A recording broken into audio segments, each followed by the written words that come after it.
Герили, протести и донаторски акции. Граѓаните на различни начини бараат почист воздух. Додека локалните и централните власти тврдат дека работат на решенија, Македонија стои на врвот меѓу европските земји по нивото на загаденост. Кавадарци синоќа се пофали со нов метод. Со вештачки дожд тврдат дека ги намалиле штетните PM10 честици во воздухот.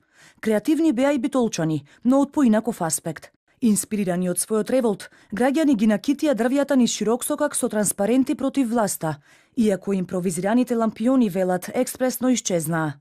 Ова веќе станува трагикомично, коментира голем дел од јавноста.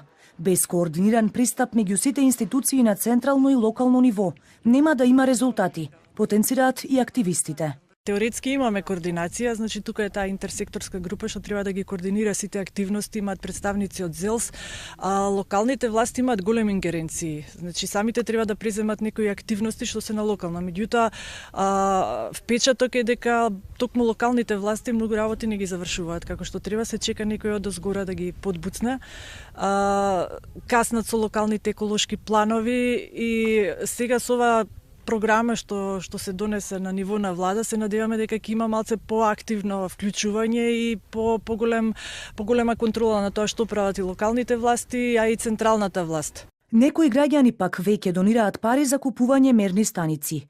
Идејата ја иницираше бизнисменот Тони Никушевски, кој претходно најави донации од полска компанија за поставување мерни станици во неколку градови низ Македонија. Но денес се жали дека планот пропаднал, бидејќи тврди надлежните ги дискредитирале овие мерачи, што ги демотивирало инвеститорите, па ги повика граѓаните сами да ги купат. Бидејќи се најдовме во таква непријатна ситуација, рековме дека можеби најдобар начин е да оди преку краудфандинг кампања која што би била финансирана од страна на самите граѓани, како би добиле една алатка во нивните раце која што ќе може да биде контролор, која што ќе може да биде еден идентификатор за нашите проблеми, за нашите реални состојби. На неговите повици пак реагираше и другата страна. Првиот инспектор на град Скопје на својот Facebook профил ги повика граѓаните да не наседнуваат на повиците на Никушевски. Мирослав Богдановски за 24 не сакаше да даде дополнителни коментари, вели тоа биле негови лични ставови. Но и официјалните ставови од Министерството за животна средина се во слична насока, дека кредибилноста за мерење има само нивниот систем.